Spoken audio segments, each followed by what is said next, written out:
ஒரு முறை ஒரு செல்வந்தர் தன் மகனுக்கு வறுமை என்றால் என்னவென்று காட்டுவதற்காக ஒரு ஏழை விவசாயியின் வீட்டிற்கு அழைத்துச் சென்றார்.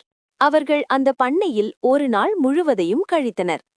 திரும்பி வரும்போது தந்தை கேட்டார், மகனே, இப்போது புரிந்ததா வறுமை எப்படி இருக்கும் என்று?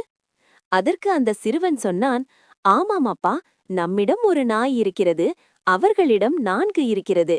நம்மிடம் ஒரு நீச்சல் குளம் இருக்கிறது, அவர்களிடம் முடிவில்லாத ஆறு இருக்கிறது.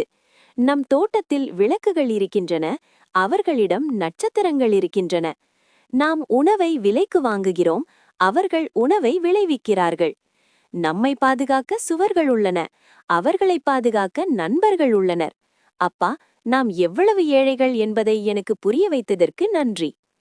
தந்தை வாயடைத்து போனார். மகிழ்ச்சி என்பது பணத்தில் இல்லை, நாம் வாழ்க்கையை பார்க்கும் விதத்தில்தான் இருக்கிறது.